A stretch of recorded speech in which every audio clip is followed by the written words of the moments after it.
Hello बच्चों, कैसे हो? आओ पढ़ते हैं temperature dependence of resistivity oblique resistance. यानी कि टेम्परेचर का किसी भी मटेरियल की रेजिस्टिविटी या रेजिस्टेंस पे क्या असर होता है। रेजिस्टिविटी और रेजिस्टेंस ऑलमोस्ट सेम हुआ, इसका रिलेशन भी आपको पता है, हम आगे भी डिस्कस करेंगे। तो अब आप ये देखिए कि एक मटेरियल में बहुत सारे फ्री इलेक्ट्रॉन्स होते हैं और टेम्परेचर डिफरेंस की वजह से उन्हें थर्मल एनर्जी मिलती है। यानी मान लीजिए ये हमारा आसपास का जो वातावरण है उसका टेम्परेचर है 25 डिग्री सेंटीग्रेड और ये मटेरियल है उसका टेम्परेचर है 29 डिग्री सेंटीग्रेड। तो इससे क्या होता है कि इलेक्ट्रॉन्स रैंडम मोशन करने लगते हैं। दूसरा, इलेक्ट्रॉन्स फ्री हो जाते हैं। ठीक है, फ्री कैसे हो जाते हैं? वो अपने ऑर्बिट को छोड़ देते हैं क्योंकि उन्हें टेम्परेचर डिफरेंस की वजह से थर्मल एनर्जी मिल गई। अब मान लो टेम्परेचर और बढ़ा दें इस मटेरियल का, ये मटेरियल कंडक्टर भी हो सकता है, सेमी कंडक्टर भी हो सकता है, तो अंदर हलचल तो बढ़ेगी इलेक्ट्रॉन्स की और उस हलचल की वजह से ही रेजिस्टिविटी और रेजिस्टेंस में कुछ चेंजेस आएंगे। तो उन चेंजेस को ही हमें पढ़ना है। तो अब मैं ये रब करता हूं और कुछ नोट्स लिखता हूं। चलो भाई, डस्टर राजा ये है।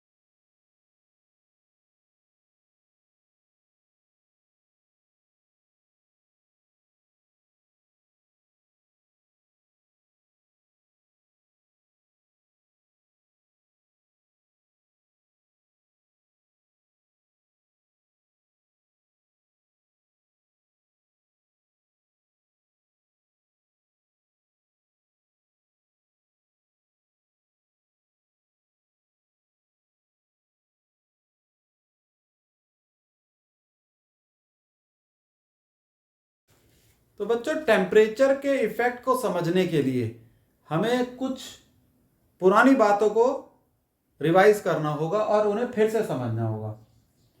जैसे कि रेजिस्टेंस का फॉर्मूला क्या होता है रेजिस्टिविटी के टर्म्स में? Rho L upon A. R is the resistance, rho is resistivity. Resistivity material की प्रॉपर्टी होती है और ये अलग अलग मटेरियल की अलग अलग वैल्यू होगी। एल क्या है? Length of the material. जैसे ये कंडक्टर है, सपोज ये कॉपर का बना है, कॉपर इज द मटेरियल, तो इसकी L length, it is L. A is area of cross section.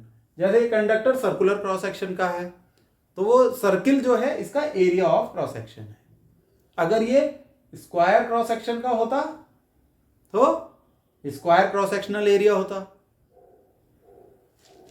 अब दूसरी बात पढ़ते हैं, रेजिस्टेंस। ये फॉर्मूला भी हमने पढ़ा है, is M L upon N E square tau A. आई बात समझ में? अब अगर हम इसे कंपेयर करें, यहां एल अपॉन ए है, इसमें भी एल अपॉन ए है, ठीक? तो रो क्या हुआ? रो, चलो मार्कर से समझाते हैं। ये ग्रीन मार्कर लेंगे। ये जो वैल्यू है, ये इस फॉर्मूले को कंपेयर करो तो रेजिस्टिविटी है ये। So resistivity equal to M upon N E square tau. अब देखें इन पैरामीटर्स का अर्थ क्या है। एम क्या है? मास ऑफ चार्ज कैरियर, यहां हम चार्ज कैरियर कहेंगे।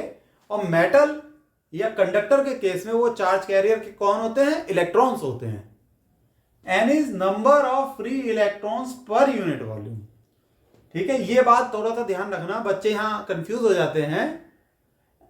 कुछ बच्चे सोचते हैं N is number of electrons, ना ना, N is number of free electrons per unit volume. E क्या है? Charge on the electron. ये भी एक फिक्स क्वांटिटी है, इसकी वैल्यू फिक्स है, मास की भी वैल्यू फिक्स है। Z is, it is not Z, tau, tau Z जैसा बन गया। रुको अभी ठीक करते हैं। Tau is average relaxation time. ये एवरेज रिलैक्सेशन टाइम क्या होता है? हमने ये ड्रिफ्ट वेलोसिटी वाला आप मेरा वीडियो देखना, उसमें आपको बहुत बढ़िया समझ में आएगा। यहां मैं रिवाइज करवा रहा हूं कि जब इलेक्ट्रॉन अपने एटम को छोड़ता है, यानी उसे बाहर से एनर्जी मिलती है और वो अपने ऑर्बिट को छोड़ देगा, यानी अपने एटम को जब वो छोड़ेगा तो वो कूद जाएगा और कूद के वो किसी एटम से टकराएगा। तो अगर इस एटम में होल है तो इलेक्ट्रॉन इस एटम का हिस्सा बन जाएगा, यानी ये वाला एटम इलेक्ट्रॉन को एब्जॉर्ब कर लेगा। फिर ये इलेक्ट्रॉन फिर से एनर्जी लेगा और इस एटम को भी छोड़ देगा और किसी तीसरे एटम में से उसका कॉलिजन होगा। मान लो ये कोई तीसरा एटम है, एटम 3, ये फिर इसको छोड़ के यहां आ गया। छोड़ने का कारण क्या है? क्या कारण है? क्योंकि उसे बाहर से कहीं से एनर्जी मिली। और एनर्जी क्यों मिलती है? मान लो बाहर का टेम्परेचर 25 डिग्री सेंटीग्रेड है और इस मटेरियल का टेम्परेचर सपोज 29 डिग्री सेंटीग्रेड है, तो वो जो टेम्परेचर डिफरेंस है उसकी वजह से हीट ट्रांसफर होती है, और जब हीट ट्रांसफर होती है तो थर्मल एनर्जी मिलती है इलेक्ट्रॉन को, और वो अपने ऑर्बिट को छोड़ के भागता है रैंडमली और दूसरे एटम से टकरा जाता है, कॉलिजन होता है उसका दूसरे एटम से, या फिर वो उस एटम में या समा जाएगा, फिर एनर्जी लेगा और फिर छोड़ देगा। हो सकता है इस एटम से कोई और इलेक्ट्रॉन भी भागे, एनर्जी उसे भी मिलेगी, वो भी छोड़ के भागेगा। लेकिन अभी हम एक इलेक्ट्रॉन की बात करते हैं, ये यहां ये ऐसे गया फिर ऐसे आया, तो ये जो यहां से यहां तक गया, it is called the relaxation time. ये होता है रिलैक्सेशन टाइम। ये यहां पर भी था तो किसी से टकराने के बाद यहां आया होगा, यहां से यहां का कहलाएगा रिलैक्सेशन टाइम। तो टाउ क्या है? Average relaxation time. एक एटम ऐसे जाता है, ऐसे देखो कैमरे में दिखाता हूं, ऐसे इस तरीके के उसके रैंडम मोशंस होते हैं और इनफाइनाइट कॉलिजन्स होते हैं, बहुत सारे कॉलिजन्स। अब आप ये बताओ कि ये सब बातें मैंने क्यों बताई, क्यों डिस्कस करी? हम क्या पढ़ रहे हैं? टेम्परेचर डिपेंडेंस ऑफ रेजिस्टिविटी, यानी अगर टेम्परेचर बढ़ेगा तो क्या होगा? ये जो रिलैक्सेशन टाइम है इसकी वैल्यू क्या होगी? रिड्यूस होगी। क्यों? जो एटम ऐसे ऐसे उसका मोशन है रैंडम मोशन, जब उसका टेम्परेचर बढ़ जाएगा तो उसको और थर्मल एनर्जी मिलेगी। जब थर्मल एनर्जी मिलेगी तो उसका मोशन ऐसे हो जाएगा, ये क्या टकराया, जैसे टकराएगा, रैंडम मोशन भयंकर वाला और बहुत तेज, क्योंकि उसे बाहर से थर्मल एनर्जी मिल गई टेम्परेचर बढ़ने से। तो ये रिलैक्सेशन टाइम रिड्यूस हो गया, यानी जो पहले ऐसे था अब वो ऐसे हो गया। देखो कैमरे में, जो ऐसे था यहां पर है इलेक्ट्रॉन एक एटम में, दूसरे एटम में गया ऐसे, लेकिन जब उसे थर्मल एनर्जी मिली ऐसे, तो ये रिलैक्सेशन टाइम रिड्यूस हो गया। तो टेम्परेचर बढ़ने से एक तो ये फैक्टर इफेक्ट कर रहा है, और दूसरा number of free electrons per unit volume, इस पे भी असर पड़ता है। क्योंकि जब बाहर से थर्मल एनर्जी मिलती है टेम्परेचर के बढ़ने से, तो ज्यादा इलेक्ट्रॉन अपने ऑर्बिट को छोड़ देते हैं, तो नंबर ऑफ फ्री इलेक्ट्रॉन्स बढ़ जाते हैं पर यूनिट वॉल्यूम। तो अब हमें दिमाग में यह रखना है कि दो पैरामीटर बदल रहे हैं टेम्परेचर बढ़ने की वजह से या घटने की वजह से, यानी दो पैरामीटर हैं जो टेम्परेचर पे डिपेंड कर रहे हैं। एक तो ये आपका एवरेज रिलैक्सेशन टाइम और दूसरा number of free electrons per unit volume. अब हम जो भी समझेंगे, जो भी कहानी हम समझेंगे, इन दोनों के आधार पे समझेंगे। और कहानी भी हम उसमें कितने किरदार होंगे? मेटल होगा, मेटल क्या बोलो, कंडक्टर्स बोल लो, कंडक्टर्स। पहले तो कंडक्टर हीरो होगा, उसके बारे में समझेंगे, फिर सेमीकंडक्टर्स और फिर एलॉयज। तो अब मैं काम करता हूं, ये रब कर देता हूं और थोड़ा सा और लिखता हूं। आप ये नोट्स बना लो, ये लिख लो, उसके बाद मैं इसे रब कर दूंगा। आप पॉज करके लिखना, मैं रब करूंगा और फिर फर्दर नोट्स लिखूंगा। तब तक धैर्य रखो, लिखो, चलो।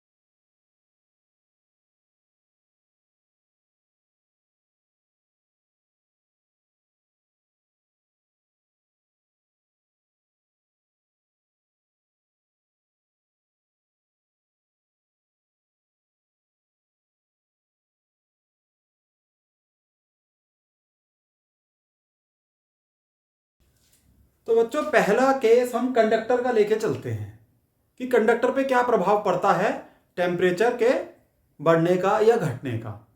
कंडक्टर्स जैसे कि आपके मेटल्स हो गए, कॉपर और एल्युमिनियम। तो ये इस टेम्परेचर के प्रभाव को समझने के लिए हमने ये 3 फॉर्मूले अलग लिख लिए।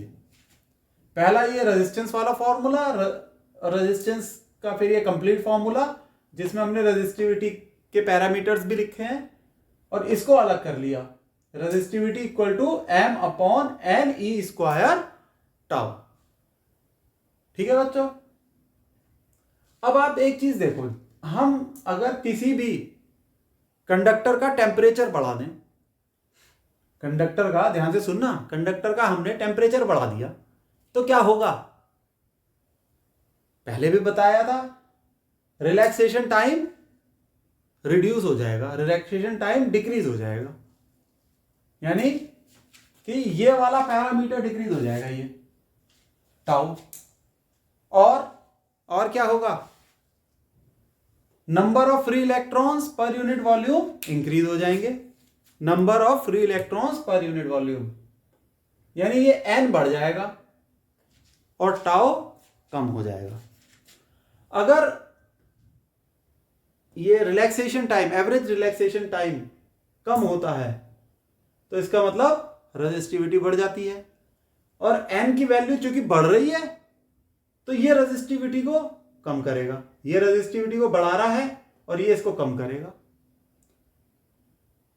तो एक तरीके से तो देखा जाए, इन्होंने एक दूसरे के असर को ही काट दिया, दोनों कॉन्ट्राडिक्टरी हुए, लेकिन काफी एक्सपेरिमेंट किए गए और तब ये बात सामने आई कि ये जो टाउ की वैल्यू डिक्रीज हो रही है टेम्परेचर के बढ़ने से, टेम्परेचर के बढ़ने से जो ये टाउ, रिलैक्सेशन टाइम डिक्रीज हो रहा है, इसका असर ज्यादा होता है कंडक्टर्स में।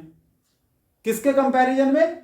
ये जो n की वैल्यू बढ़ रही है, n की वैल्यू बढ़ रही है, इसका असर ज्यादा नहीं होता है रेजिस्टिविटी पे, लेकिन इसका बहुत होता है। अब n का क्यों नहीं होता भाई? मेटल्स में तो या कंडक्टर्स में कह लो, ऑलरेडी बहुत सारे फ्री इलेक्ट्रॉन्स होते हैं, बहुत सारे। अब आप टेम्परेचर बढ़ा दो तो थोड़े से फ्री इलेक्ट्रॉन्स और ज्यादा हो जाते हैं। Already infinite number of free electrons है, असंख्य। थोड़ा टेम्परेचर बढ़ गया भैया, थोड़े और बढ़ गए, जैसे कि समुद्र में एक बाल्टी पानी डाल दिया तो कोई असर नहीं पड़ा। लेकिन जो ये रिलैक्सेशन टाइम रिड्यूस होता है, क्या होता है इससे?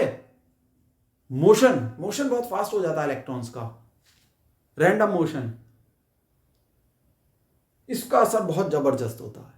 इसलिए इसके प्रभाव को ज्यादा सिग्निफिकेंट माना है कंडक्टर्स में। तो यानी जब टाउ डिक्रीज हो गया तो रेजिस्टिविटी बढ़ गई। इसलिए देखो यहां लिखा है therefore resistivity of conductor increases with the increase in temperature. तो रेजिस्टिविटी बढ़ी तो ऑब्वियसली रेजिस्टेंस भी बढ़ेगी। अगर इस फॉर्मूले को देखो तो ये बात तो दिमाग में बिठा लो कि रेजिस्टिविटी बढ़ी तो रेजिस्टेंस बढ़ेगी। जो प्रभाव टेम्परेचर का रेजिस्टिविटी पे पड़ रहा है वही प्रभाव रेजिस्टेंस पे भी पड़ेगा। ठीक है, तो ये बात कंडक्टर की हमें समझ में आ गई। अब ये एक ग्राफ देखो, इसमें एक्स एक्सिस में टेम्परेचर है और वाई एक्सिस पे रेजिस्टिविटी है और रेजिस्टिविटी 10⁻⁻8 ओम मीटर के में है। तो ये जो ग्राफ है ये कॉपर का है, resistivity of copper as a function of temperature.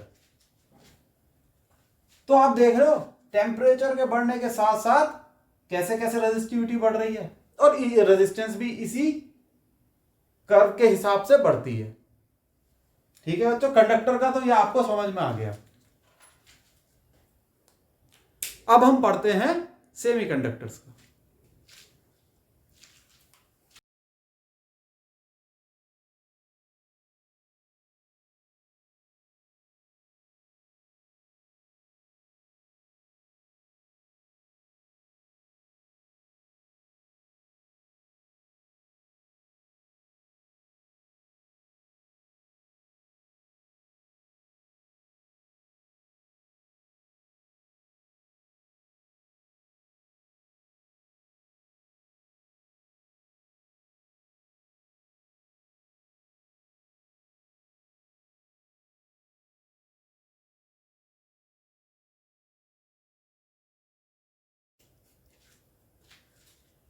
बच्चों सेमीकंडक्टर के केस में क्या होता है, होता तो वही है जो कंडक्टर के केस में होता है कि भाई टेम्परेचर बढ़ेगा तो रिलैक्सेशन टाइम बढ़ जाएगा, घट जाएगा, रिलैक्सेशन टाइम घट जाएगा। टेम्परेचर के बढ़ने से रिलैक्सेशन टाइम डिक्रीज हो रहा है और number of free electrons per unit volume यानी कि एन इंक्रीज हो रहा है। तो फिर वही उसी बात को मैं दोबारा समझा रहा हूं जो कंडक्टर के केस में समझाया था कि जैसे टेम्परेचर बढ़ा तो ये वैल्यू घट गई टाउ की, जब टाउ की वैल्यू घट गई रेजिस्टिविटी बढ़ गई, लेकिन एन की वैल्यू बढ़ गई, नंबर ऑफ फ्री इलेक्ट्रॉन्स बढ़ जाते हैं। तो जब ये वैल्यू बढ़ गई एन की तो रेजिस्टिविटी का क्या होगा, एन के बढ़ने से रेजिस्टिविटी डिक्रीज हो गई। तो इन दोनों का असर फिर एक दूसरे को काट सकता है। लेकिन फिर एक्सपेरिमेंट से एक और बात सामने आई सेमीकंडक्टर के केस में कि भाई सेमीकंडक्टर में रूम टेम्परेचर पे नंबर ऑफ फ्री इलेक्ट्रॉन्स बहुत कम होते हैं, बहुत ही कम, तभी तो उन्हें सेमीकंडक्टर्स कहते हैं। जीरो नहीं होते हैं नंबर ऑफ फ्री इलेक्ट्रॉन्स, कम होते हैं, बेहद कम। अब जैसे ही हम टेम्परेचर बढ़ाएंगे तो वो फ्री इलेक्ट्रॉन्स की संख्या बहुत ज्यादा बढ़ जाती है, यानी number of free electrons per unit volume यानी कि ये जो एन है ये बढ़ जाता है और इसका जो असर है वो बहुत ज्यादा होता है, यानी एन के बढ़ने से रेजिस्टिविटी डिक्रीज हो रही है, ये असर बहुत ज्यादा होता है इन कंपैरिजन टू जो टाउ की वैल्यू डिक्रीज हुई।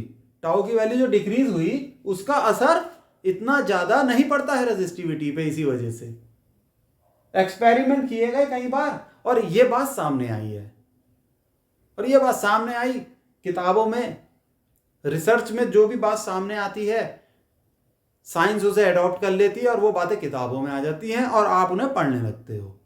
तो इस केस में भी ऐसी हुआ, एक्सपेरिमेंट से बातें सामने आई और फिर ये पाया गया इसलिए कि रेजिस्टिविटी कह लो या रेजिस्टेंस सेमीकंडक्टर की डिक्रीज करती है with the increase in temperature. With the increase in temperature resistivity decrease करेगी। ठीक है, अब जब रेजिस्टिविटी डिक्रीज करेगी सेमीकंडक्टर की तो क्या होगा, कंडक्टिविटी इंक्रीज कर जाएगी। तभी तो जब टेम्परेचर बढ़ता है सेमीकंडक्टर्स का तो उनकी कंडक्टिविटी इंक्रीज कर जाती है, कंडक्टिविटी इंक्रीज। तो ये चीज आपने समझ ली है। ये ग्राफ है temperature dependence of resistivity for semiconductor. Semiconductor के केस में है ये क्या है, रेजिस्टिविटी पी तो नहीं लग रहा, रो है ये, रेजिस्टिविटी। देखो पहले कम टेम्परेचर पे ज्यादा है, फिर जैसे जैसे टेम्परेचर बढ़ रहा है रेजिस्टिविटी, टेम्परेचर इस डायरेक्शन में बढ़ रहा है, रेजिस्टिविटी देखो घटती चली जा रही है, घटती चली जा रही है, रिड्यूस हो रही है रेजिस्टिविटी, उसकी वैल्यू डिक्रीज हो रही है। तो हाँ ये है conclusion, resistivity and resistance of semiconductor decreases with the increase in temperature. तो ये आप सेमीकंडक्टर का नोट कर लो, ठीक है, एग्जाम में पूछा जाता है, फटाक से उतार देना। समझ में आ ही गया है आपको पूरी साइंस, और यही ज्यादा इंपॉर्टेंट है कि समझ में आनी चाहिए चीजें, समझ में आ गई तो जिंदगी भर के लिए दिमाग में बैठ गई।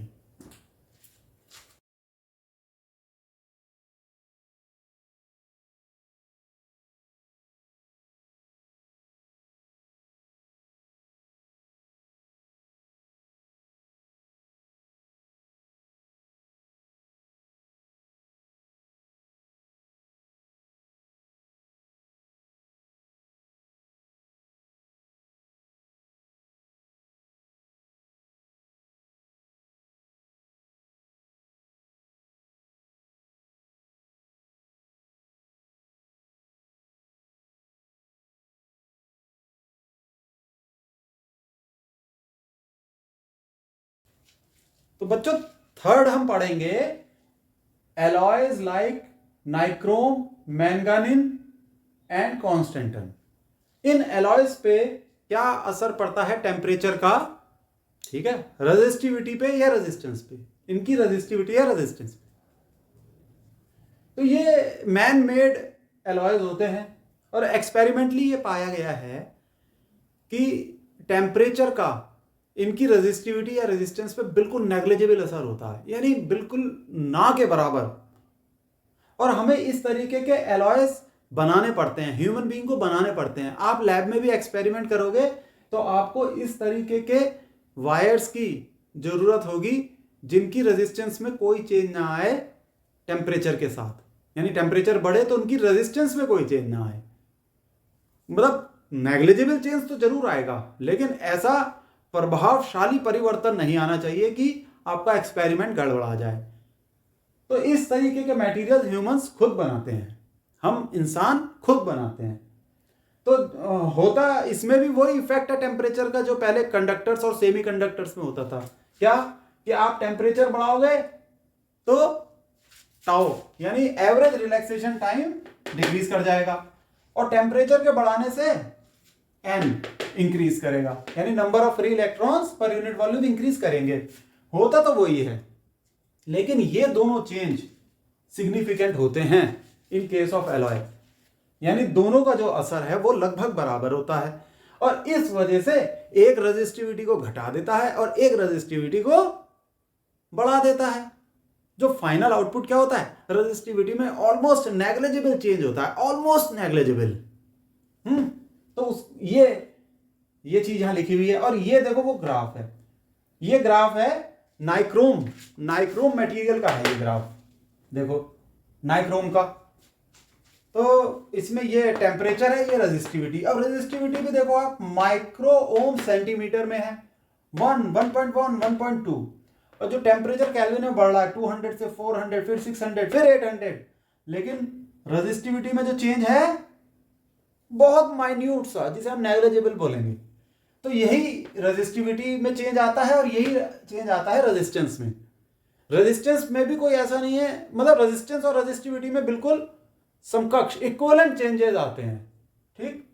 अगर रेजिस्टेंस का भी ग्राफ बनाओगे तो वो भी ऐसा ही बनेगा। तो these are alloys, nichrome, manganin, constantan, ठीक है बच्चों।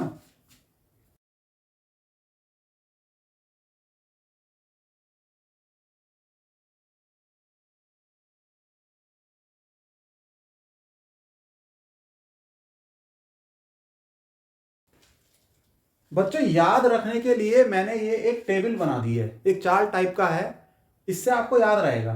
जैसे कि कंडक्टर्स यानी कॉपर और एल्युमिनियम, इस तरीके के कंडक्टर्स, अगर आप उसकी का टेम्परेचर बढ़ाएंगे तो रेजिस्टिविटी बढ़ेगी, और रेजिस्टेंस भी बढ़ेगी।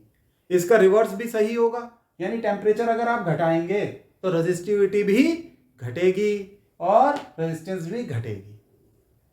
सेमीकंडक्टर्स के केस में टेम्परेचर बढ़ने से रेजिस्टिविटी डिक्रीज होगी और रेजिस्टेंस भी डिक्रीज होगी। Alloy like nichrome, manganin and constantan, आप टेम्परेचर बढ़ाओ, negligible change in resistance and resistivity, यानी बिल्कुल ना के बराबर परिवर्तन आएगा रेजिस्टेंस और रेजिस्टिविटी में। तो ये चार्ट है, ये आपके दिमाग में बैठ जाएगा अगर आप इसे पढ़ोगे, ठीक है। लेकिन वो थ्योरेटिकल क्वेश्चन आ जाता है ना बोर्ड में, तो उसमें सिर्फ चार्ट बना के मत आ जाना। वो जो मैंने आपको थ्योरी लिखवाई है उसे नोट कर लेना, बैक में जाके नोट कर लेना, वो लिखनी होगी, ठीक।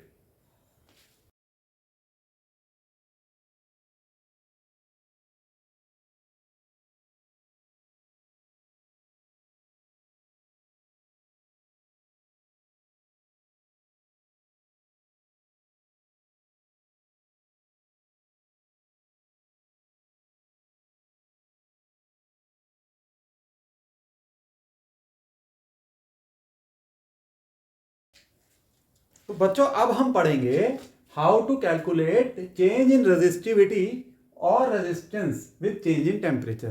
भाई कैलकुलेट करना भी तो आना चाहिए, एग्जाम में इससे रिलेटेड न्यूमेरिकल आते हैं कि टेम्परेचर में इतना चेंज है तो रेजिस्टिविटी में कितना होगा, रेजिस्टेंस में कितना होगा। तो मान लीजिए टी नॉट टेम्परेचर पे रेजिस्टेंस आर नॉट है।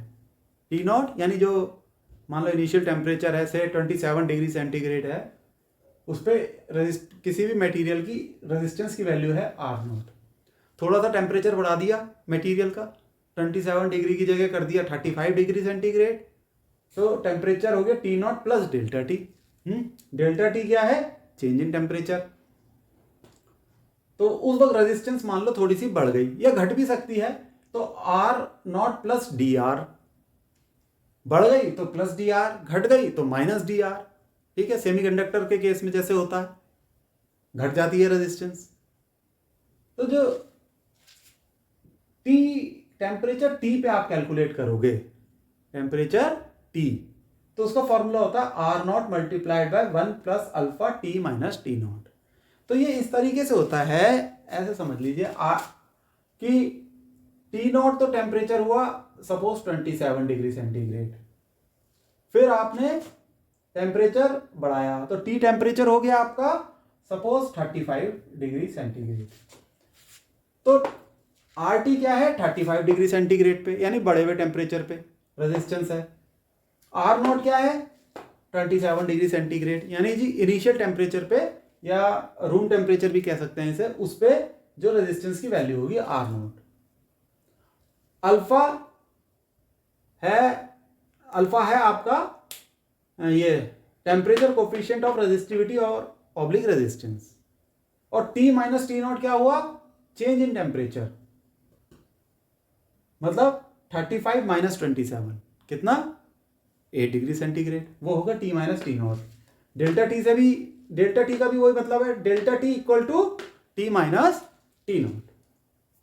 तो ऐसे दे रखा है ये, तो समझ में आ गया। ये temperature coefficient of resistivity oblique resistance, तो ये भी एक कांस्टेंट है, ये भी एक कांस्टेंट है। हम इसे कांस्टेंट लेके चलते हैं क्योंकि जो मोस्ट ऑफ द प्रॉब्लम्स हमें जो सॉल्व करनी होती हैं बोर्ड में या नीट में, जेई में, उसमें अल्फा एक कांस्टेंट होता है, उसकी वैल्यू दे रखी होती है। लेकिन सच्चाई ये है कि अल्फा भी टेम्परेचर पे डिपेंड करता है, ठीक। तो ये चीज भी एक्सपेरिमेंट में पाई गई कि अल्फा टेम्परेचर पे डिपेंड करता है। Rho naught resistivity at temperature T naught, यानी ये वाली रो नॉट, जो जैसा रेजिस्टेंस का फॉर्मूला बना है वैसी ही रेजिस्टिविटी का भी फॉर्मूला बनता है। और rho T is resistivity at temperature T, बढ़े हुए टेम्परेचर पे रेजिस्टिविटी ये है, और जो इनिशियल टेम्परेचर यानी जो कि रूम टेम्परेचर भी हो सकता है उस पर रेजिस्टिविटी है रो नॉट। उसका रेजिस्टिविटी के केस में ये फॉर्मूला है, ये रेजिस्टिविटी के केस में, और ये फॉर्मूला आप यूज करोगे रेजिस्टेंस।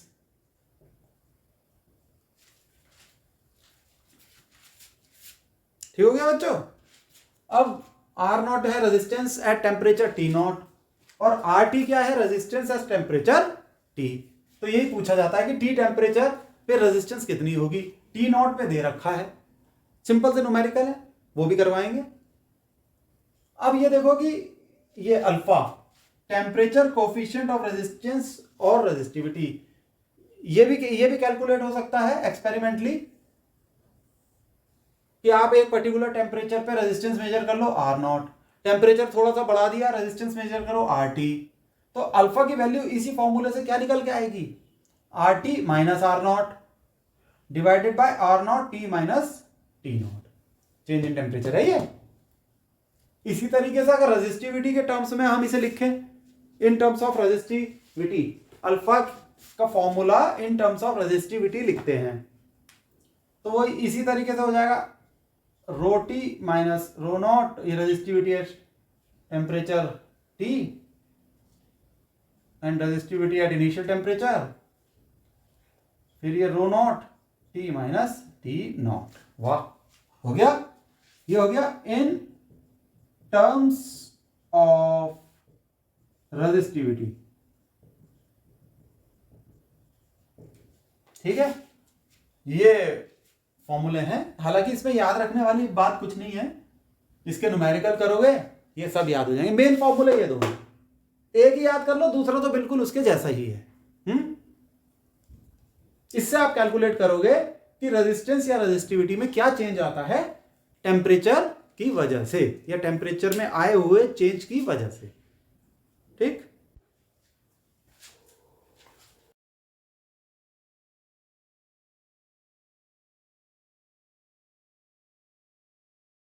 बच्चों मैंने ये एक टेबल बना दी है, इससे आपको याद रखने में आसानी होगी। ठीक है, अब जैसे कंडक्टर के केस में टेम्परेचर के बढ़ने से रेजिस्टेंस बढ़ती है, इसलिए R T is greater than R naught. तो अब अगर यहां आप देखोगे, अब जब आर टी आर नॉट से बड़ा होगा तो अल्फा पॉजिटिव होगा, यानी कंडक्टर के केस में जो टेम्परेचर कोफिशिएंट ऑफ रेजिस्टेंस है अल्फा, उसकी वैल्यू पॉजिटिव होती है। अब आप देखो सेमीकंडक्टर में क्या होता है, सेमीकंडक्टर में टेम्परेचर के बढ़ने से रेजिस्टेंस कम होती है, इसलिए R T is less than R naught. तो जब आर टी आर नॉट से कम होगा तो अल्फा क्या होगा, नेगेटिव हो जाएगा।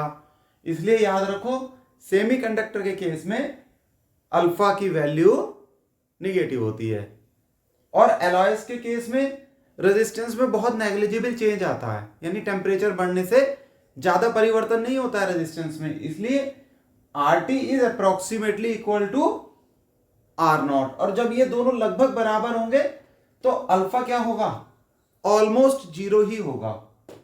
तो ये टेबल आप याद रखना। ठीक है, चलो बस आज के लिए इतना बहुत है। नेक्स्ट वीडियो में हम ये टेम्परेचर डिपेंडेंस ऑफ रेजिस्टिविटी के न्यूमेरिकल्स कराएंगे आपको, वो वीडियो जरूर देखना, और उसका लिंक जो है मैं डिस्क्रिप्शन बॉक्स में दे दूंगा इसी वाले वीडियो के। ठीक है बच्चों, बाय, टेक केयर।